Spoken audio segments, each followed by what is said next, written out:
नमस्कार साथियों, आप सभी का स्वागत है आपके अपने YouTube चैनल पीवाई की मास्टर ऑफिशियल पे।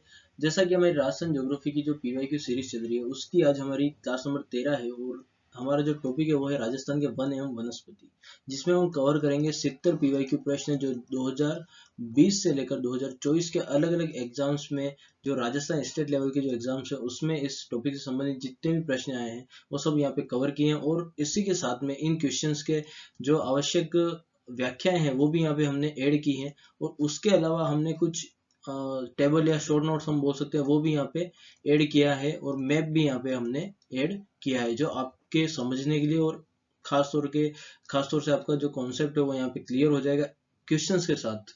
ठीक है, तो आपकी अगर कोई चीज छूट भी रही होगी तो यहाँ पे कवर हो जाएगी। ठीक है, तो ये काफी इंपॉर्टेंट वीडियो रहने वाला है आपके जो आने वाले एग्जाम्स है उसके लिए।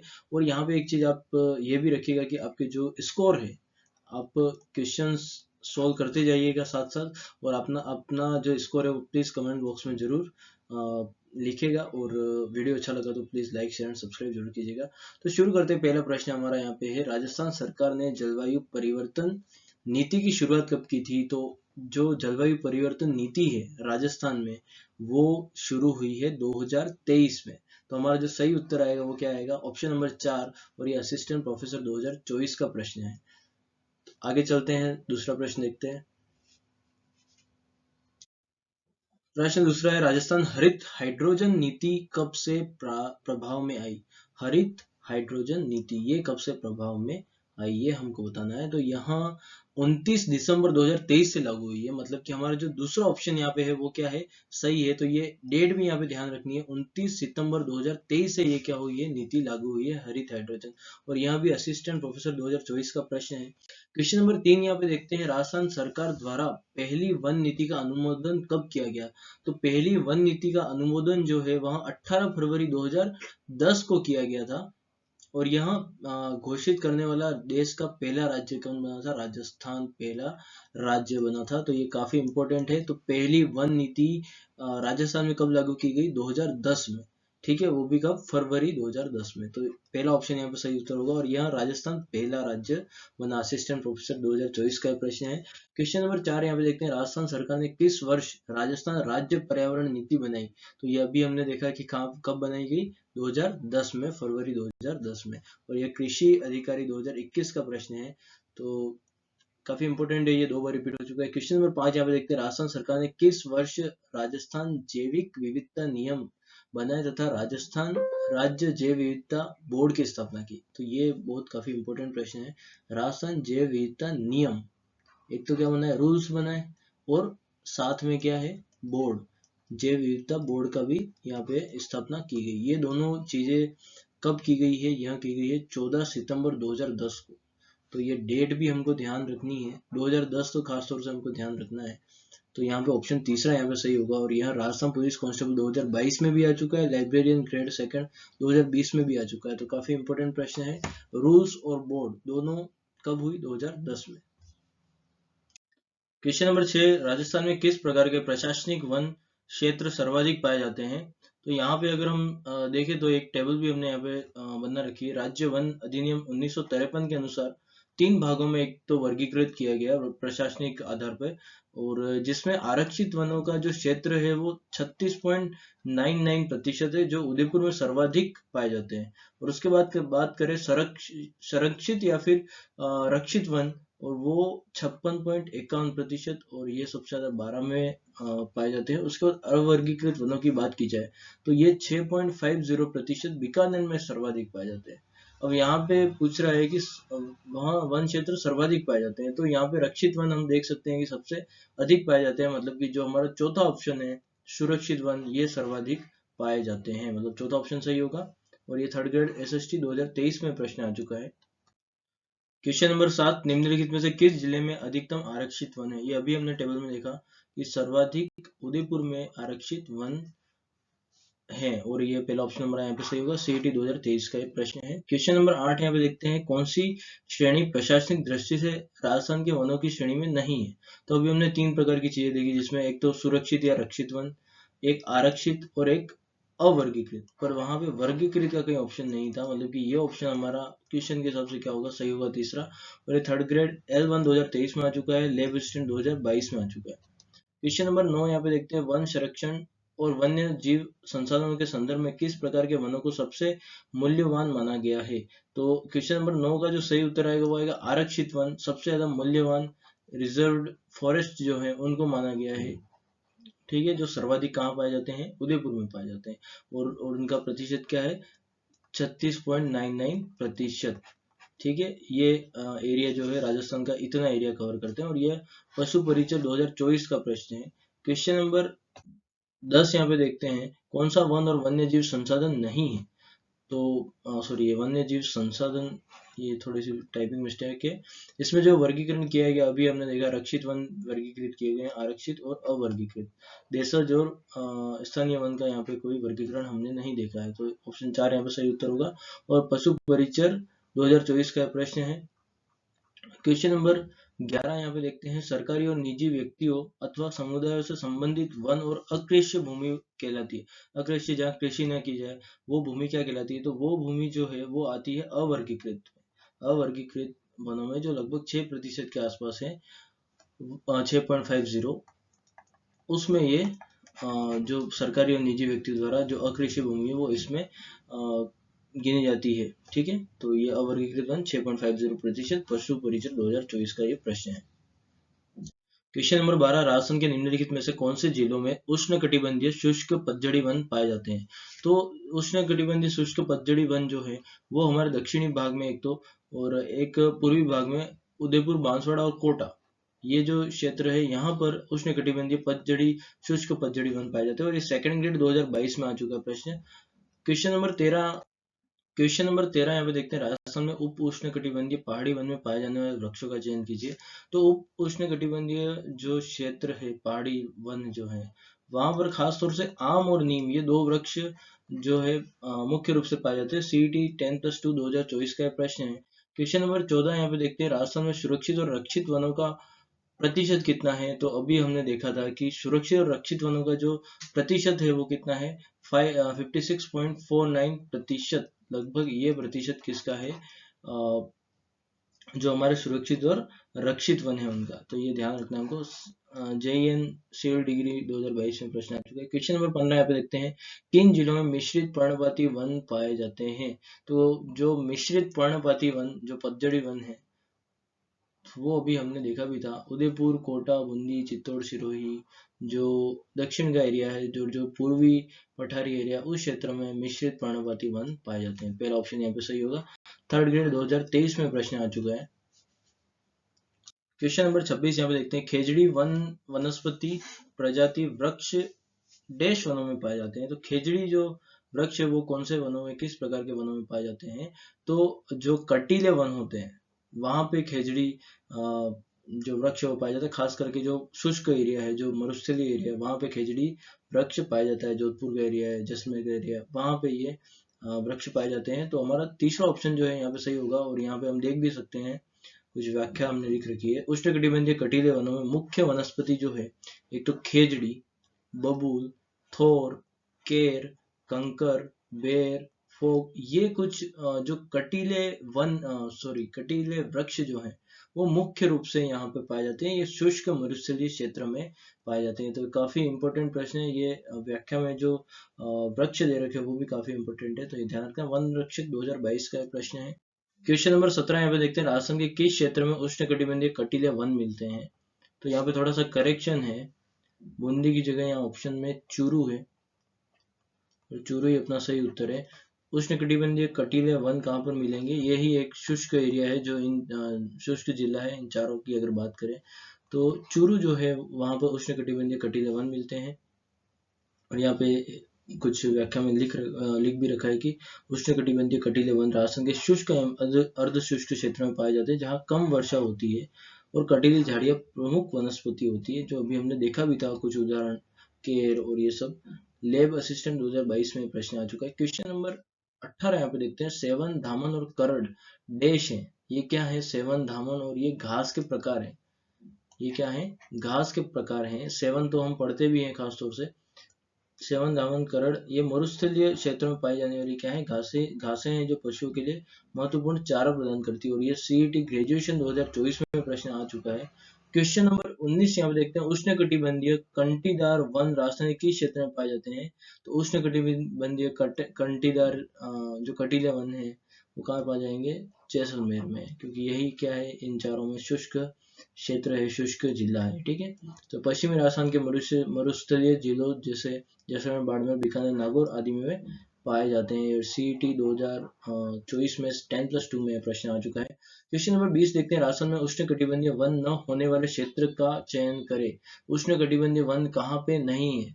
तो बात करें अगर माउंट आबू की, तो माउंट आबू एक ऐसा क्षेत्र है जहाँ पे उपोष्णकटिबंधीय पर्वतीय वन पाए जाते हैं, इसलिए यह उष्णकटिबंधीय वनों के क्षेत्र में नहीं आता है। ये किसमें आता है? उपोष्ण कटिबंधीय पर्वतीय वनों में। तो ऑप्शन 4 यहाँ पे हमारा सही उत्तर होगा। और ये स्टेनोग्राफर 2024 में आ चुका है, तो खास तौर से इसको ध्यान रखना है। क्वेश्चन नंबर 21 यहाँ पे देखते हैं, निम्न में से कौन से वृक्ष राजस्थान के उष्णकटिबंधीय कंटीले वनों में नहीं पाए जाते हैं? तो अगर बात करें यहाँ पे बबूल जो है उष्णकटिबंधीय कटीले वनों में पाया जाता है, रोहिड़ा भी पाया जाता है, खेजड़ी भी पाया जाता है, और बरगद जो है वो आर्द्र क्षेत्रों में पाया जाता है। और ये बाकी के जो वृक्ष हैं वो सभी कहाँ पाए जाते हैं? उष्णकटिबंधीय कटीले वनों में। तो वन पशु परिचर 2024 में प्रश्न आ चुका है। आगे देखते हैं, क्वेश्चन नंबर 22, वनस्पति के प्रकार का कथन असत्य है। पहला कथन है शुष्क पर्णपाती वन दक्षिणी राजस्थान में पाए जाते हैं, तो यह ऑप्शन बिल्कुल सही है। जो पर्णपाती वन है, शुष्क पर्णपाती वन, वो दक्षिणी राजस्थान में पाए जाते हैं। मिश्रित पर्णपाती वनों की बात की जाए तो यह भी उदयपुर, चित्तौड़गढ़, सिरोही जो क्षेत्र है उसमें पाए जाते हैं। ऑप्शन नंबर 3 है उष्णकटिबंधीय सदाबहार वन अधिकांश आबू पर्वतीय क्षेत्र में पाए जाते हैं, और यह भी क्या है, बिल्कुल सही है। सदाबहार वन खास तौर से आबू पर्वतीय क्षेत्र में पाए जाते हैं। और चौथा ऑप्शन है उष्णकटिबंधीय कांटेदार वन अधिकतर पूर्वी राजस्थान क्षेत्र में पाए जाते हैं, तो ये ऑप्शन जो है असत्य है, क्योंकि जो कांटेदार वन है वो शुष्क क्षेत्र में पाए जाते हैं, मतलब पश्चिमी क्षेत्र में पाए जाते हैं। और ये क्वेश्चन वीडियो मैथ्स 2022 में आ चुका है। जैसा कि यहाँ पे लिख भी रखा है, राजस्थान शुष्क प्रदेश है, इसलिए यहाँ उष्णकटिबंधीय सदाबहार वन लगभग नहीं पाए जाते हैं। जो पाए जाते हैं वो माउंट आबू क्षेत्र में पाए जाते हैं। यहाँ मुख्यतः शुष्क पर्णपाती, मिश्रित पर्णपाती और कटीले वन पाए जाते हैं खास तौर से। क्वेश्चन नंबर 23 यहाँ पे देखते हैं, राजस्थान में शुष्क सागवान वन कहाँ पाए जाते हैं? तो शुष्क सागवान वनों की अगर बात की जाए तो डूंगरपुर, बांसवाड़ा का जो क्षेत्र है वहां पे शुष्क सागवान वन जो है खास तौर से पाए जाते हैं। ऑप्शन तीसरा यहाँ पे सही होगा। वीडियो मेंस 2022 में प्रश्न आ चुका है। और यहाँ पे कुछ डिटेल्स हम देख लेते हैं। शुष्क सागवान वन 75 से 110 सेंटीमीटर वर्षा वाले क्षेत्रों में खास तौर से पाया जाता है। राजस्थान के दक्षिणी भाग में बांसवाड़ा, डूंगरपुर, उदयपुर, चित्तौड़गढ़, कोटा जिलों में इनका विस्तार मिलता है, और बांसवाड़ा जिले में सागवान के वन सर्वाधिक पाए जाते हैं। ठीक है, तो ये खास तौर से हमको ध्यान रखना है कि सागवान जो दक्षिणी क्षेत्र है खास तौर से वहां पे हमको देखने को मिलते हैं, और यह 75 से 110 सेंटीमीटर वर्षा वाले क्षेत्रों में खास तौर से पाए जाते हैं। क्वेश्चन नंबर 24 यहाँ पे देखते हैं, राजस्थान में निम्नलिखित में से किस प्रकार के वन 75 से 110 सेंटीमीटर औसत वार्षिक वर्षा वाले क्षेत्रों में पाए जाते हैं? तो यह भी हमने देखा, शुष्क सागवान वन जो है वहां पे 75 से 110 सेंटीमीटर, ये सब हमने पढ़ी थी अभी। बांसवाड़ा, डूंगरपुर, उदयपुर, चित्तौड़गढ़, कोटा जिला में इनका प्रमुख विस्तार है। और यहाँ थर्ड ग्रेड 2023 में प्रश्न आ चुका है। क्वेश्चन नंबर 25 यहाँ पे देखते हैं, निम्न में से कौन सा कथन राजस्थान के सागवान या फिर उसको टिक भी कहा जाता है कि जंगलों के संदर्भ में सही नहीं है? तो पहला जो ऑप्शन है, जंगल राज्य के दक्षिणी एवं दक्षिणी पूर्वी हिस्सों में पाए जाते हैं, बिल्कुल सही है। अभी हमने देखा भी, जैसा कि उदयपुर, बांसवाड़ा, चित्तौड़गढ़ और इधर कोटा का क्षेत्र है, यहाँ पे ये खास तौर से पाए जाते हैं, इनका विस्तार है। दूसरा ऑप्शन है, इन क्षेत्रों में वार्षिक वर्षा 150 से 200 सेंटीमीटर होती है, तो ये बिल्कुल गलत है। अभी हमने देखा था 75 से 110 सेंटीमीटर जो है वर्षा वाले क्षेत्रों में पाए जाते हैं। ऑप्शन नंबर 3 यहाँ पे जो है, तो हमारा वैसे तो सही हो जाएगा, जो असत्य है। तीसरा ऑप्शन है, इन वृक्षों की ऊंचाई 9 से 13 मीटर होती है, बिल्कुल होती है। और क्वेश्चन नंबर 4 यहाँ पे देखते हैं, टीक की लकड़ी व्यावसायिक रूप से उपयोगी होती है, इसका प्रयोग फर्नीचर, दरवाजे की चौखट, खिड़कियों तथा गृह निर्माण में किया जाता है। ये ऑप्शन भी सही है। तो हमारा ऑप्शन 2 असत्य होगा, तो वो राइट हो जाएगा क्वेश्चन के हिसाब से। सीईटी ग्रेजुएशन 2024 में प्रश्न आ चुका है। क्वेश्चन नंबर 26 यहाँ पे देखते हैं, इमारती लकड़ी के लिए प्रसिद्ध सागवान के वन किस जिले में सर्वाधिक पाए जाते हैं? तो इसका सही उत्तर है बांसवाड़ा, जो अभी हमने देखा भी था कि बांसवाड़ा, डूंगरपुर, उदयपुर, चित्तौड़गढ़ और कोटा के क्षेत्र में खास तौर से जो सागवान वन है वो पाए जाते हैं। क्वेश्चन नंबर 27 यहाँ पे देखते हैं, शुष्क सागवान वन राजस्थान के किन जिलों में मिलते हैं? तो ये बिल्कुल पहला हमारा ऑप्शन क्या हो जाएगा, सही हो जाएगा, बांसवाड़ा और उदयपुर। ठीक है, आगे चलते हैं। यहाँ पे व्याख्या में दे भी रखा है, दक्षिणी भाग में ये शुष्क सागवान वन पाए जाते हैं। क्वेश्चन नंबर 28, निम्नलिखित जिला समूह में से किस में सालर या साल बोस्वेलिया सेराटा, ये इसका साइंटिफिक नेम है, के वन पाए जाते हैं? तो इसका जो सही उत्तर है वो है ये, जो कुछ तो दक्षिण क्षेत्र में भी पाए जाते हैं, जो अरावली का खास तौर से क्षेत्र है वहां पे ये पाए जाते हैं, जैसे अलवर, चित्तौड़गढ़, उदयपुर, सिरोही, अजमेर, यहाँ पे ये जो है सालर या बोस्वेलिया सेराटा के वन पाए जाते हैं। और यहाँ पे हमने और भी इंग्लिश में भी ये लिख रखा है, आप देख सकते हैं, और जिले भी यहाँ पे मेंशन कर रखे हैं, तो आप यहाँ से इसको नोट कर लीजिएगा। क्वेश्चन नंबर 29 यहाँ पे देखते हैं, निम्नलिखित में से कौन सा पेड़ गोंद का अच्छा स्रोत है? तो गोंद का अच्छा स्रोत क्या है? सालर। और यहाँ कहाँ पाया जाता है?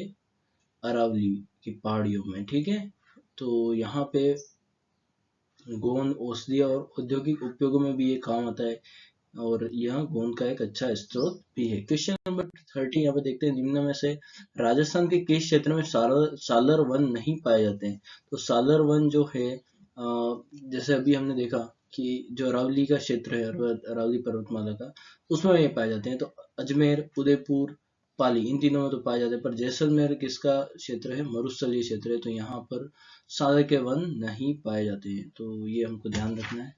क्वेश्चन नंबर 31, कौन सा कथन राजस्थान के सालर वनों के बारे में सही है?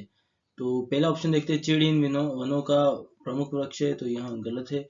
ये वन केवल मैदानी क्षेत्र में पाए जाते हैं, नहीं, गलत है, पहाड़ी क्षेत्र में पाए जाते हैं। उसके बाद तीसरा है, यहाँ लकड़ियों का प्रयोग बेड्स बनाने में किया जाता है, बिल्कुल सही बात है। इसका उपयोग जो है, सालर के जो वृक्ष होते हैं उनका उपयोग बेड्स बनाने में किया जाता है, और यहाँ राजस्थान के जैसलमेर, जोधपुर क्षेत्र में पाया जाता है, नहीं। तो हमारा जो तीसरा ऑप्शन है वो क्या है यहाँ पे सही होगा। क्वेश्चन नंबर 32 देखते हैं, सागर वन के बारे में सबसे असत्य कथन का चयन करें। पहला ऑप्शन है, सागर वन राजस्थान के पहाड़ी क्षेत्र में पाए जाते हैं, बिल्कुल अरावली क्षेत्र में पाए जाते हैं, तो पहला ऑप्शन सही है। सालर वृक्षों की प्रचुरता के कारण इन वनों को सागर वन नाम दिया गया, बिल्कुल सही है। और इसमें तीसरा ऑप्शन है, ढोक कथीरा या फिर धवत सागर वन के प्रमुख वृक्ष हैं, तो ये भी सही है। ढोक कथीरा और धवत जो है ये प्रमुख रूप से जो सागर वन है उसमें ये वृक्ष पाए जाते हैं। और चौथा जो ऑप्शन है, टीक विशेष रूप से सिर्फ सागर वनों में प्रचुर मात्रा में पाया जाता है, तो टीक तो सागवान का नाम है, तो ये सागवान जो वन है वो और जो सागर वन है वो अलग अलग हैं, क्योंकि जो सागवान के वृक्ष हैं वो दक्षिणी राजस्थान में मुख्य रूप से पाए जाते हैं, और जो सालर के वन है वो पाए जाते हैं अरावली क्षेत्र में। ठीक है, तो ऑप्शन 4 जो है वो असत्य है, तो हमारा ये राइट होगा। और सीईटी 10+2 2024 का ये प्रश्न है, और यहाँ पे कोई डिटेल्स वगैरह भी हम पढ़ सकते हैं कि ये मुख्य रूप से अरावली क्षेत्र में पाए जाते हैं। इन वनों में ढोक, धवल और सादर आदि वृक्ष प्रमुख रूप से पाए जाते हैं। उसके बाद टीक सागवान क्या है? दक्षिण राजस्थान के उष्णकटिबंधीय पर्णपाती वनों में पाया जाता है, न कि सालर वनों में, इसलिए कथन 4 जो है असत्य है। ठीक है, क्वेश्चन नंबर 33 यहाँ पे देखते हैं, कौन सी पश्चिमी राजस्थान में पाई जाने वाली एक घास नहीं है? तो पश्चिमी राजस्थान में पाई जाने वाली एक घास जो नहीं है वो क्या है? सालर। सालर क्या है? एक वृक्ष है, अभी हमने देखा है। सेवण, धामण, कराड़, ये सभी क्या पश्चिमी राजस्थान में पाई जाने वाली, जो मरुस्थलीय क्षेत्र है, शुष्क क्षेत्र है, वहां पे पाई जाने वाली घासों का नाम है। ठीक है, तो ये हमको ध्यान, सालर क्या है? एक वृक्ष है। तो थर्ड ग्रेड L1 2023 में प्रश्न आ चुका है। क्वेश्चन नंबर 34 देखते हैं, माउंट आबू के आसपास जहां वर्षा 150 सेंटीमीटर से अधिक है वन पाए जाते हैं, कौन से वन वहां पे पाए जाते हैं? तो ये कौन से वन है? उपोष्ण कटिबंधीय सदाबहार वन इनको कहा जाता है। दूसरा ऑप्शन यहाँ पे सही होगा, जो लगभग कितना है? 0.39% है। अगर इसका प्रतिशत देखें तो इतना प्रतिशत ये राजस्थान का कवर करते हैं, और इसका मुख्य विस्तार कहाँ पे? माउंट आबू में, और ये 150 सेंटीमीटर से अधिक यहाँ पे वर्षा होती है। और यहाँ पशु परिचय 2024 में प्रश्न आ चुका है। क्वेश्चन नंबर 35 देखते हैं, निम्न में से किस क्षेत्र में उपोष्ण कटिबंधीय सदाबहार वन पाए जाते हैं? तो उपोष्ण कटिबंधीय सदाबहार वन कहाँ पे पाए जाते हैं? माउंट आबू में, तो हमारा तीसरा ऑप्शन यहाँ पे सही होगा। वीडियो मेंस 2022 में प्रश्न आ चुका है। क्वेश्चन नंबर 36 यहाँ पे देखते हैं, राजस्थान के कौन से जिलों में खस घास उत्पादित होती है? तो खस घास एक तरीके से जो इत्र वगैरह बनते हैं, शरबत वगैरह बनते हैं, सुगंध के लिए खास तौर से उपयोग की जाती है। और खस घास जो है ज्यादातर ये जो एरिया है सवाई माधोपुर, भरतपुर और टोंक, और अभी एक नया जिला बना है डीग, यहाँ पे खास तौर से पाई जाती है। तो ये हमको ध्यान रखना है। सीईटी 2023 में प्रश्न आ चुका है, राजस्थान पुलिस कांस्टेबल 2024 में प्रश्न आ चुका है। क्वेश्चन नंबर 37 यहाँ पे देखते हैं, अर्जुन का वृक्ष प्रमुख रूप से किस जिले में मिलता है? तो अर्जुन का जो वृक्ष है खास तौर से यह मिलता है हमारे झालावाड़ जो जिला है। अगर इन चारों जिलों की अगर बात करें तो जो झालावाड़ जिला है वहाँ पे अर्जुन वृक्ष पाया जाता है। तो ऑप्शन तीसरा हमारा यहाँ पे सही उत्तर होगा। थर्ड ग्रेड मैथ साइंस 2023 में प्रश्न आ चुका है, और ये दक्षिणी राजस्थान में और जो झालावाड़ का एरिया है वहाँ पे विशेष रूप से अर्जुन का वृक्ष पाया जाता है। भवानी मंडी जो क्षेत्र है वहाँ पे खास तौर से, तो ये हमें ध्यान रखना है। क्वेश्चन नंबर 38 है, कौन सी राजस्थान में पाई जाने वाली झड़ी का एक प्रकार नहीं है? तो इसमें जो धामण है, धामण एक प्रकार की घास है, ठीक है। तो ये झाड़ी का प्रकार नहीं है। बाकी लाना, अरना, फोग, ये तीनों क्या है? झाड़ियां हैं जो मरुस्थलीय एरिया जो है हमारा, शुष्क जो क्षेत्र है वहां पाई जाती है। तो चौथा ऑप्शन यहाँ पे सही होगा। पशु परिचर 2024 में प्रश्न आ चुका है। क्वेश्चन नंबर 39 देखते हैं, राजस्थान के कौन सा वृक्ष जंगल की ज्वाला कहा जाता है, फ्लेम ऑफ द फॉरेस्ट के नाम से जाना जाता है? तो यह पलाश के वृक्ष, जो अभी अगर हम देखें तो खासतौर से जंगलों में देखने को मिलते हैं, जैसे कि उदयपुर का क्षेत्र है, डूंगरपुर का क्षेत्र है, जिसको पलाश भी कहा जाता है, ढाक भी कहा जाता है, ठीक है, खाकरा भी कहा जाता है अगर वागड़ क्षेत्र की बात की जाए। तो जब ये अभी जो समय आता है पतझड़ का, उससे उस समय होली के आसपास ये इसके जो फूल आते हैं वो एक तरीके से लाल या हम बोल सकते हैं ऑरेंज कलर टाइप के होते हैं, जो जंगल की आग जैसा, मतलब कि आग जैसा प्रतीत होता है। इसलिए उस चमक के कारण इनको क्या कहा जाता है? जंगल की आग, पलाश, ढाक, इसका मुख्य रूप से इसके नाम जो है पलाश और ढाक है, ठीक है। वीडियो 2021 में प्रश्न आ चुका है, और चमकीले लाल नारंगी फूल जंगल में आग जैसे चमक पैदा करते हैं, जिससे रंग, गौन, अन्य उपयोगी पदार्थ भी प्राप्त होते हैं। तो ये ध्यान रखना है, पलाश, ठीक है। क्वेश्चन नंबर 40 यहाँ पे देखते हैं, राजस्थान में पलाश वन के संदर्भ में कौन सा कथन सही नहीं है? तो पहला है, यह वन अलवर, अजमेर, सिरोही, उदयपुर, पाली और चित्तौड़गढ़ में पाया जाता है। बिल्कुल सही है ये। अलवर अलवर में अजमेर, सिरोही, उदयपुर, पाली, चित्तौड़गढ़, इन जिलों में खासतौर से देखने को मिलते हैं। उसके बाद बात करें दूसरे प्रश्न की, यह वन उष्णकटिबंधीय शुष्क पर्णपाती वनों के उप प्रकार हैं। तो ये भी क्या है? सही बात है। यहाँ उष्णकटिबंधीय शुष्क पर्णपाती जो दक्षिणी क्षेत्र में राजस्थान के पाए जाते हैं, उसी के उन्हीं वनों का एक वृक्ष है यह। क्वेश्चन ऑप्शन नंबर 3 है, यह वन उन क्षेत्रों में फैले हैं जहाँ धरातल कठोर और पथरीला है। तो ये ऑप्शन भी सही है। जहाँ पे धरातल क्या है? पथरीला है, कठोर है, वहां पे खास तौर से पाए जाते हैं। और ऑप्शन चौथा जो है, यह हमारा राजस्थान के केवल पठारी क्षेत्र में पाए जाते हैं। तो ये जो ऑप्शन है यहाँ पे क्या हो जाएगा? हमारा असत्य हो जाएगा। मतलब कि जो सही उत्तर होगा वो कौन सा होगा? चौथा होगा, ठीक है। तो ये हमको ध्यान रखना है। पशु परिचय 2024 में प्रश्न आ चुका है। यहाँ पे हम कुछ पढ़ लेते हैं, कुछ डिटेल्स जो दे रखी। पलाश वन केवल पठारी क्षेत्रों तक सीमित नहीं है, ये पथरीले पहाड़ी क्षेत्रों के साथ साथ कंकड़ युक्त मैदानी क्षेत्रों में भी पाए जाते हैं, ठीक है। तो ये हमको ध्यान रखना है। क्वेश्चन नंबर 44 यहाँ पे देखते हैं, राजस्थान में पाए जाने वाले पलाश के वनों की विशेषताएं हैं। तो ये अभी हमने थोड़ा डिस्कशन किया भी था इस बात पे।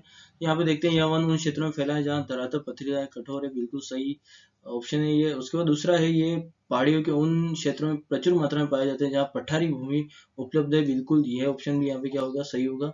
उसके बाद तीसरा है, इस प्रकार के वन केवल माउंट आबू क्षेत्र में पाए जाते हैं। तो ये ऑप्शन हमारा क्या हो जाएगा? असत्य हो जाएगा तीसरा। और चौथा यहाँ पे देखते हैं, ये वन मैदानों में भी पाए जाते हैं जहाँ कंकड़ के और मिट्टी कम मात्रा में पाई जाती है। बिल्कुल सही ऑप्शन है चौथा भी। तो 1, 2 और 4 यहाँ पे सही होंगे, मतलब ऑप्शन नंबर 4 यहाँ पे सही होगा। पशु परिचर 2024 में प्रश्न आ चुका है। क्वेश्चन नंबर 42 देखते हैं, राजस्थान में पलाश के वन निम्न में से किस वन का एक उप प्रकार है? तो ये उष्णकटिबंधीय शुष्क पर्णपाती वनों का क्या है? एक उप प्रकार है। मतलब ऑप्शन 2 जो है 42 का सही उत्तर होगा यहाँ पे। और ये पशु परिचर 2024 में प्रश्न आ चुका है। क्वेश्चन नंबर 43 देखते हैं, निम्न में से कौन से जिलों का युग्म राजस्थान में कत्था, अकेशिया, कटेचु का मुख्य उत्पादन जो है यहाँ पे होता है? किन जिलों में इसका उत्पादन होता है? तो अकेशिया कटेचु जो है खेर वृक्ष का क्या है? साइंटिफिक नेम है, ठीक है। तो ये खास तौर से कहाँ पे उत्पादन इसका होता है? तो ये कत्था जो है वो उदयपुर, चित्तौड़गढ़ में इसका, अगर इन जिलों के ऑप्शंस के हिसाब से अगर देखें तो पहला ऑप्शन यहाँ पे जो होगा हमारा सही होगा। और यहाँ पे कुछ डिटेल्स भी हम पढ़ लेते हैं। कत्था, खेर, अकेशिया, कटेचु वृक्ष की लकड़ी छाल से बनाया जाता है कत्था, ठीक है। तथा खेर वृक्ष की छाल या लकड़ी से बनाया जाता है। और राजस्थान में इसे पारंपरिक हांडी प्रणाली से तैयार किया जाता है। इसका उत्पादन मुख्यतः उदयपुर, चित्तौड़गढ़, झालावाड़, बूंदी, भरतपुर, डीग, जयपुर जिलों में होता है। तो ये हमको ध्यान रखना है, ठीक है। उदयपुर और चित्तौड़ दोनों जिले यहाँ पे शामिल है, इसलिए पहला ऑप्शन हमारा यहाँ पे सही उत्तर होगा। और वन रक्षक 2022 में प्रश्न आ चुका है। क्वेश्चन नंबर 44 यहाँ पे देखते हैं, कत्था किस वृक्ष से निकाला जाता है? तो यहाँ खेर वृक्ष से निकालते हैं। ऑप्शन 2 यहाँ पे सही उत्तर होगा। पशु परिचय 2024 का ये प्रश्न है। क्वेश्चन नंबर 45 देखते हैं, राजस्थान में बीड़ का स्थानीय नाम क्या है? तो बीड़ का स्थानीय नाम या फिर बीड़ किसे कहा जाता है? जो चारा जो पशुओं को चराने की जो जगह होती है उसको क्या कहा जाता है? बीड़ कहा जाता है। मतलब जो चारागाह होते हैं उनको क्या कहा जाता है? बीड़ कहा जाता है। मतलब ऑप्शन पहला यहाँ पे सही होगा। और यहाँ पे स्थानीय भाषा स्थानीय घास के मैदान और पशुओं के चरने के स्थानों को बीड़ या ओरण कहा जाता है। और ये क्षेत्र मुख्यतः बाड़मेर, बीकानेर, जोधपुर, सीकर, झुंझुनू, चूरू आदि जिलों में पाए जाते हैं। और इन क्षेत्रों में जो ये खुले घास के मैदान है जहाँ पे पशु को चराया जाता है उनको बीड़ या ओरण कहा जाता है, ठीक है। तो जो चारागाह वाली जो जमीन है उसको बीड़ कहा जाता है। लेब असिस्टेंट 2022 में प्रश्न आ चुका है। क्वेश्चन नंबर 46 देखते हैं, आदिवासियों के हरे सोने के नाम से जाने जाने वाला वृक्ष कौन सा है? तो हरे सोने के नाम से जाना जाने वाला वृक्ष जो है वो बांस है, ठीक है। बांस वृक्ष आदिवासियों का हरा सोना कहा जाता है। यहाँ पे कुछ डिटेल्स भी हम देखते थे। बांस को आदिवासियों का हरा सोना कहा जाता है क्योंकि इससे कागज, टोकरी, फर्नीचर, चारपाई, लाठी आदि अनेक उपयोगी वस्तुएं बनाई जाती है। और राजस्थान में बांस मुख्यतः बांसवाड़ा, चित्तौड़गढ़, उदयपुर, सलूम्बर, कोटा, सिरोही जिलों में पाया जाता है। तो ये आर्थिक स्थिति से भी अगर देखा जाए तो ये आदिवासियों के लिए एक हरे सोने की तरह क्या है, बहुत ज्यादा महत्वपूर्ण है क्योंकि इससे बहुत सारे काम हो रहे हैं। कागज बन रहा है, टोकरियां बन रही है, फर्नीचर, चारपाई, लाठी, तो इसलिए काफी महत्वपूर्ण है। क्वेश्चन नंबर 47 यहाँ पे देखते हैं, बांस का जंगल, बम्बू फॉरेस्ट राजस्थान के निम्नलिखित में से किस जिले में पाया जाता है? तो पहला ऑप्शन ही हमारे यहाँ पे सही होगा, बांसवाड़ा, ठीक है। तो बांसवाड़ा का नाम ही एक तरीके से उसमें ही यहाँ पे हमको बांस देखने को मिलता है। तो पहला ऑप्शन यहाँ पे क्या होगा हमारा? सही होगा। इसमें तो गलत होने की कोई गुंजाइश ही नहीं है। CT 10+2 2024 का प्रश्न है। क्वेश्चन नंबर 48 यहाँ पे देखेंगे हम, निम्नलिखित में से किस प्रकार के वन राजस्थान में नहीं पाए जाते हैं? तो पहला ऑप्शन यहाँ पे क्या होगा? सही होगा, ज्वारीय वन। ज्वारीय वन जो समुद्र तट के एक तरीके से मैंग्रोव वन जिनको कहा जाता है, जो मतलब कि समुद्र तट के आसपास जो वन पाए जाते हैं उसको हम ज्वारी वन कहते हैं। तो ये तो राजस्थान में पॉसिबल ही नहीं है क्योंकि हम किसी भी तरीके से समुद्र से नहीं घिरे हुए हैं। तो पहला ऑप्शन यहाँ पे सही होगा। CT 10+2 2024 का प्रश्न है। और यहाँ पे हम कुछ डिटेल पढ़ सकते हैं। राजस्थान एक स्थलबद्ध लैंडलॉक्ड राज्य है जहाँ समुद्र तट नहीं है, इसलिए जहाँ ज्वारीय वन नहीं पाए जाते। राज्य में मुख्यतः उष्णकटिबंधीय कांटेदार पर्णपाती उपोष्ण पर्वतीय वन पाए जाते हैं। तो ये हमने पहले ही पढ़ लिया है इस बारे में। क्वेश्चन नंबर 49 देखते हैं, राजस्थान के कौन से समुदाय के लिए वन एवं वन्य प्राणी संरक्षण उनके धार्मिक अनुष्ठान का भाग बन गया है? तो यहाँ तीसरा ऑप्शन हमारा बिल्कुल सही होगा। बिश्नोई समाज जो है, बिश्नोई भी कहा जाता है, बिश्नोई भी कहा जाता है। ऑप्शन तीसरा हमारा यहाँ पर सही होगा। और यहाँ रीट लेवल 1 2022 में प्रश्न आ चुका और इसके बारे में हम थोड़ी सी डिटेल पढ़ लेते हैं। बिश्नोई समाज या बिश्नोई समुदाय प्रकृति संरक्षण के लिए प्रसिद्ध है। इनके धर्म में पेड़ों, वन्य जीवों की रक्षा करना धार्मिक कर्तव्य माना गया है। और 1730 में खेजडली जोधपुर में एक गांव है, वहां पे अमृता देवी ने विष्णु और सैकड़ों लोगों ने पेड़ों की रक्षा के लिए अपना बलिदान दिया था। अमृता देवी, विष्णु और सैकड़ों लोगों ने मिलकर पेड़ों को बचाने के लिए, पेड़ों को कटने से बचाने के लिए बलिदान दिया था। वो पेड़ों के से चिपके रहे और उन्होंने अपने प्राण त्याग दिए इनको बचाने के लिए, पेड़ों को बचाने के लिए। तो ये काफी इम्पोर्टेंट प्रश्न है, काफी इम्पोर्टेंट बात भी है ये कि हमको किस तरीके से पेड़ों का, प्रकृति का महत्व समझना चाहिए, वन्य जीवों का महत्व समझना चाहिए। तो क्वेश्चन नंबर 49 का ऑप्शन नंबर 3 यहाँ पे सही है। क्वेश्चन नंबर 50 देखते हैं, राजस्थान में प्रतिवर्ष 12 सितंबर को किस स्थान पर वृक्ष महोत्सव मनाया जाता है? तो वृक्ष महोत्सव भी कहाँ मनाया जाता है? खेजडली गांव में ही मनाया जाता है। ऑप्शन नंबर 1 यहाँ पे हमारा क्या होगा? सही उत्तर होगा। और खेजडली जोधपुर में हर वर्ष 12 सितंबर को वृक्ष महोत्सव मनाया जाता है। यहाँ अमृता देवी विश्नोई और अन्य लोगों के 1730 के खेजड़ी बलिदान की स्मृति में आयोजित किया जाता है, जिन्होंने खेजड़ी के पेड़ों को बचाने के लिए अपने प्राण न्यौछावर कर दिए थे। तो ये काफी इम्पोर्टेंट बात है और पढ़ने से ज्यादा इस बात का जो महत्व है वो हमको समझना चाहिए कि प्रकृति हमारे लिए कितनी महत्वपूर्ण है। तो इसमें ये थर्ड ग्रेड साइंस मैथ 2023 में प्रश्न आ चुका है। क्वेश्चन नंबर 51 यहाँ पे देखते हैं, अमृता देवी बिश्नोई किसके लिए प्रसिद्ध है? तो खेजड़ी पेड़ों को बचाने के लिए। ऑप्शन दूसरा यहाँ पे सही उत्तर होगा, एलडीसी 2024 में प्रश्न आ चुका है और ये डिटेल हमने पहले पढ़ ही ली है। क्वेश्चन नंबर 52, अरावली वनीकरण परियोजना के अंतर्गत निम्न में से कौन सा जिला नहीं आता? तो अरावली वनीकरण परियोजना जो है, खास तौर से इस पे एक बार तो बात कर लेते हैं हम, वहां से आंसर तो हमको मिल ही जाएगा। क्वेश्चन नंबर 52 में अरावली वनीकरण परियोजना, तो ये अरावली अफॉरेस्टेशन स्कीम जो है 1 अप्रैल 1992 को शुरू की गई और इसका कारण ये था, इसका उद्देश्य ये था कि जो अरावली पर्वतमाला जो है उसमें वनों का पुनर्वास किया जाए, वापस से वनों की जो क्षेत्रफल घटा है उसको वापस से क्या किया जाए, बढ़ाया जाए। और इसके लिए इन्होंने मदद किससे ली? जापान से। और जापान की एक OECF जो ओवरसीज इकोनॉमिक कॉरपोरेशन फंड है उसके सहयोग से चलाई गई ये स्कीम है। और इसमें मुख्यतः जो जिले आते हैं, एक तो आता है अलवर, जयपुर, सीकर, नागौर, पाली, झुंझुनू, उदयपुर, चित्तौड़गढ़, बांसवाड़ा, सिरोही। ये जो जिले हैं यहाँ पे वापस से जो वनों का पुनर्वास है उसके लिए OECF जो कि जापान की एक तरीके से कंपनी हम बोल सकते हैं, उसके साथ मिलकर ये काम किया गया। और इसमें हम देखेंगे कि सीकर जिला है, पाली जिला है, नागौर जिला है, पर अजमेर जिला नहीं है। तो ऑप्शन 4 यहाँ पे सही उत्तर होगा। और थर्ड ग्रेड साइंस में 2023 में प्रश्न आ चुका है। क्वेश्चन नंबर 53 देखते हैं, राजस्थान वानिकी एवं जैव विविधता परियोजना किसके द्वारा प्रायोजित है? तो ये भी जापान से ही संबंधित है। तो वानिकी एवं जैव विविधता परियोजना जो Zika Japan international corporation agency जो है उसके साथ मिलके ये जो है परियोजना चलाई जा रही है, जो 2003 में, अप्रैल 2003 में शुरू की गई है। ठीक है।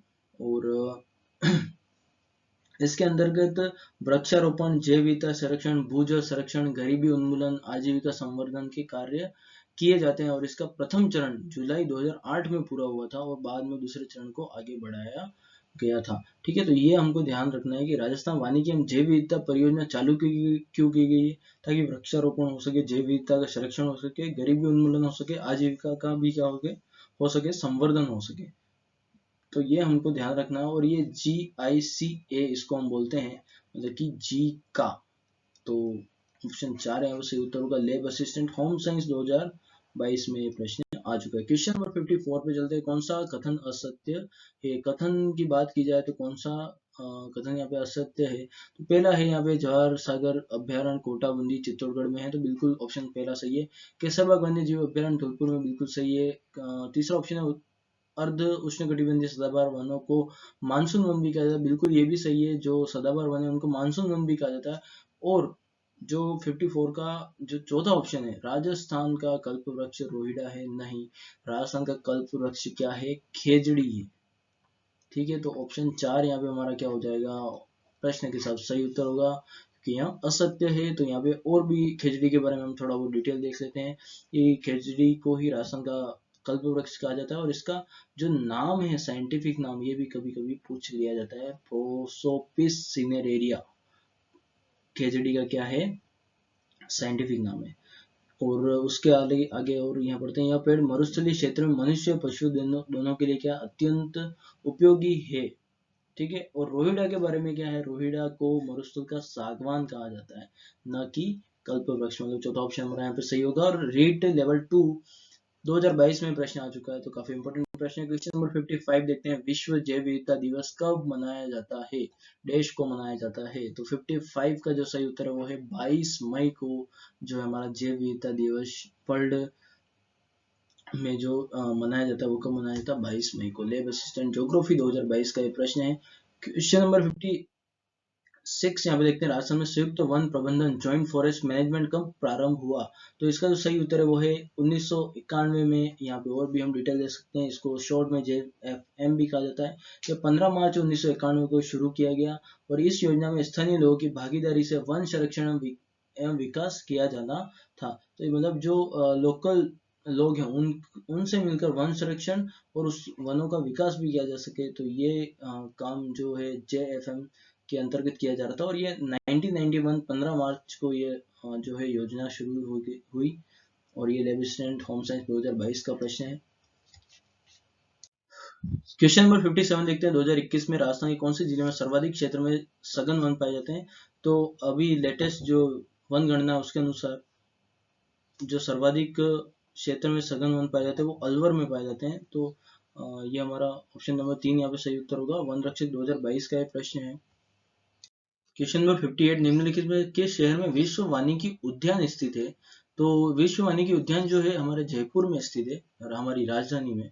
तो पहला ऑप्शन यहाँ पे सही उत्तर होगा। और जो झालाना डूंगरी जो क्षेत्र है जयपुर में, वहां पे ये बनाया गया है और यहाँ विभिन्न विभिन्न प्रकार के वनस्पति एवं पौधों का संरक्षण और प्रदर्शन किया जाता है। और CET 2023 में प्रश्न आ चुका है। तो क्वेश्चन नंबर 59, इंदिरा गांधी नहर परियोजना वानिकी project overseas economic cooperation fund का संयुक्त साहस से निम्नलिखित में से कौन से दो राष्ट्र के बीच यह समझौता हुआ है? तो ये जो हुआ है भारत और जापान के बीच में समझौता हुआ है।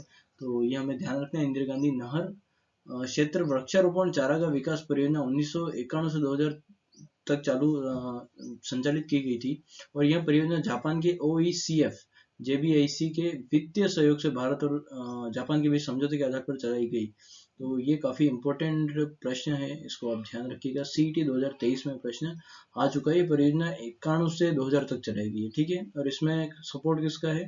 जापान का है, ठीक है। और किस चीज पे है? इंदिरा गांधी जो नहर क्षेत्र है उसके आसपास वृक्षारोपण चारागाह विकास से संबंधित यहाँ परियोजना है। क्वेश्चन नंबर 60 यहाँ पे देखते हैं, राज्य में हरित राजस्थान योजना क्रियान्वित की जा रही है।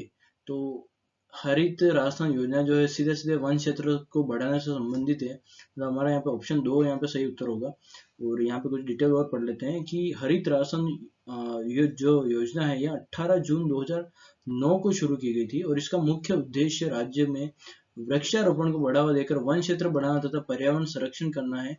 इसके अंतर्गत शहरी ग्रामीण क्षेत्रों में सरकारी तथा निजी भूमि पर बड़े स्तर पौधारोपण किया जाता है। और यह CET 2023 का प्रश्न है। क्वेश्चन नंबर 61 यहाँ पे देखते हैं, निम्नलिखित में से राजस्थान का कौन सा शहर वेटलैंड सिटी एक्रीडिटेशन WCA हेतु नामित सितंबर 2024 तक के अनुसार किया गया है? तो 61 का जो सही उत्तर है वो है उदयपुर। तो वेटलैंड सिटी के अनुसार जो नामित किया गया है वो कौन सा है? ऑप्शन नंबर 4 है, ठीक है। मतलब कि हमारा उदयपुर। पर्यावरण वन और जलवायु परिवर्तन मंत्रालय MOEF एंड CC ने जनवरी 2024 में wetland city accreditation wetland city घोषित किया 3 शहरों को जो इंडिया के हैं, जिसमें इंदौर, भोपाल और उदयपुर शामिल हैं, ठीक है। और इनमें उदयपुर भारत का पहला वेटलैंड सिटी बना, ठीक है। तो पशु परिचय 2024 का प्रश्न है। क्वेश्चन नंबर 62 यहाँ पे देखते हैं, ISFR 2021 के अनुसार राजस्थान में वन का कुल कार्बन स्टॉक कितना है? तो जो इंडिया का जो फॉरेस्ट डिपार्टमेंट है, Indian state of forest report 2021 के अनुसार जो हमारा जो कार्बन स्टॉक आया है वो कितना है? 110.77 मिलियन टन। मतलब राजस्थान वन का कुल कार्बन स्टॉक लगभग 110.171 मिलियन टन के आसपास आ गया। और यह आंकड़ा वन क्षेत्र की जैव संपदा में संग्रहित कार्बन की मात्रा को दर्शाता है। तो ये हमको काफी इंपॉर्टेंट प्रश्न है, थोड़ा अलग प्रश्न है, ये ध्यान रखना है। थर्ड ग्रेड संस्कृत 2023 में प्रश्न आ चुका है। आगे चलते हैं क्वेश्चन नंबर 63 पे। राजस्थान का सर्वाधिक वन क्षेत्र वाला जिला कौन सा है? तो वन क्षेत्र वाला जो जिला है वो कौन सा है? उदयपुर है। ऑप्शन 4 यहाँ पे सही उत्तर होगा। सबसे अधिक वन क्षेत्र उदयपुर जिले में पाया जाता है। अरावली पर्वतमाला अधिक वर्षा के कारण यहाँ घने वन पाए जाते हैं। और इसके बाद चित्तौड़गढ़, सिरोही, प्रतापगढ़ और बांसवाड़ा जैसे जिलों में भी अपेक्षाकृत अधिक वन क्षेत्र मिलता है। लैब असिस्टेंट साइंस 2022 का प्रश्न है। लैब असिस्टेंट होम साइंस 2022 में भी आ चुका है। तो दो एग्जाम में अलग अलग सब्जेक्ट के ये देखने को मिला प्रश्न। क्वेश्चन नंबर 64 यहाँ पे देखते हैं, राजस्थान में कुल वन क्षेत्र वन क्षेत्र है, कुल वन क्षेत्र जो है राजस्थान का वो है 32,864 वर्ग किलोमीटर। तो पहला ऑप्शन यहाँ पे सही उत्तर होगा। ISFR की रिपोर्ट के अनुसार हमारा जो राजस्थान का वन क्षेत्र वो कितना है 32,864, और जो लगभग जो हमारा क्षेत्रफल है राजस्थान का उसका 9 से 10% के आसपास लगभग ये है। तो ये हमें ध्यान रखना है। थर्ड ग्रेड 2023 में आ चुका प्रश्न, वन रक्षक 2022 में भी आ चुका है। क्वेश्चन नंबर 65 यहाँ पे देखते हैं, राजस्थान के निम्नलिखित जिलों में से कौन सा न्यूनतम प्रतिशत वाला वन क्षेत्र वाला है। तो न्यूनतम प्रतिशत वन क्षेत्र वाला तो हमको पता ही है यहाँ पे कि चूरू जो है यहाँ पे सबसे कम मात्रा में हमको जो है वन संपदा देखने को मिलती है या फिर वनस्पति देखने को मिलते हैं। राजस्थान में चूरू जिला न्यूनतम प्रतिशत वन क्षेत्र वाला जिला है। प्रतिशत की बात की जा रही है यहाँ पे, तो ये हमको ध्यान रखना है क्योंकि यहाँ थार मरुस्थल क्षेत्र में स्थित है, यहाँ वर्षा बहुत कम होती है। वन रक्षक 2022 का ये प्रश्न है। क्वेश्चन नंबर 65, वन विभाग राजस्थान द्वारा जारी प्रशासनिक प्रतिवेदन 2021-22 के अनुसार राज्य में वह जिला जहां वनों का प्रतिशत क्षेत्र न्यूनतम है। तो अभी हमने जो डिस्कस किया था वो पहले की रिपोर्ट के अनुसार था। 2021-22 के अनुसार जो नया जिला है वो है जोधपुर। जोधपुर में सबसे एरिया के हिसाब से अगर प्रतिशत निकाला जाए तो सबसे कम प्रतिशत कहाँ पे है, जोधपुर में। और थर्ड ग्रेड संस्कृत 2023 में प्रश्न आ चुका है।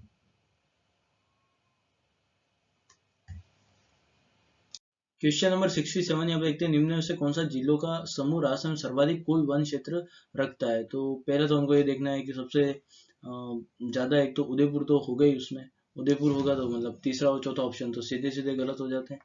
उसके बाद अगर देखें हम उदयपुर के बाद क्या है, चित्तौड़ है, बारा है, करौली है पहले ऑप्शन में, और यहाँ पे क्या है झालावाड़ और टोंक है। तो बारा और करौली के हिसाब से अगर देखा जाए तो ये ज्यादा वन क्षेत्र यहाँ पाया जाएगा, क्योंकि टोंक में इतना वन क्षेत्र नहीं है। पर बारा और करौली की बात की जाए, झालावाड़ में भी है, पर बारा और करौली के हिसाब से देखा जाए पहला ऑप्शन यहाँ पे क्या होगा, सही उत्तर होगा। उसके बाद क्वेश्चन नंबर 68 यहाँ पे देखते हैं, जिले का वनावरण प्रतिशत उसके कुल भौगोलिक क्षेत्र की दृष्टि से द्वितीय स्थान पर कौन सा जिला है। वनावरण प्रतिशत के हिसाब से अगर देखा जाए तो इसका जो सही उत्तर आएगा वो यहाँ पे आएगा प्रतापगढ़। ठीक है, अगर प्रतिशत के हिसाब से देखा जाए तो प्रतापगढ़ यहाँ पे सही उत्तर होगा। सेकंड नंबर पे जो हमारा जिला है वो कौन सा, प्रतापगढ़ है। थर्ड ग्रेड पंजाबी 2023 में प्रश्न आता है। और ये हमारा लास्ट प्रश्न है, वार्षिक प्रशासनिक प्रतिवेदन 2022-23 के अनुसार निम्नलिखित में से किस जिले में 2019 से 2021 तक वन क्षेत्र में 30% अधिक की नकारात्मक वृद्धि दर्ज की गई। मतलब वहाँ पे जो वन क्षेत्र है काफी तौर पर घटा है।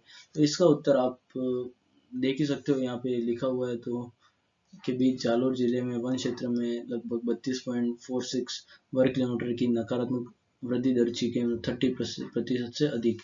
इतने उसमें वनों का जो है कटाव हुआ है, या वनों की जो संख्या है, जो क्षेत्र है वो घटी है, वो किस में है, जालोर में।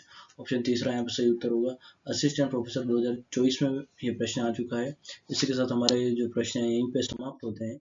और यहाँ पे कुछ डिटेल भी हमने दे रखी है, जैसे कि सर्वाधिक वन क्षेत्र एरिया वाइज अगर देखा जाए तो उदयपुर का है जो 2753 किलोमीटर स्क्वायर है, और बाकी अलवर, उसका प्रतापगढ़ 12।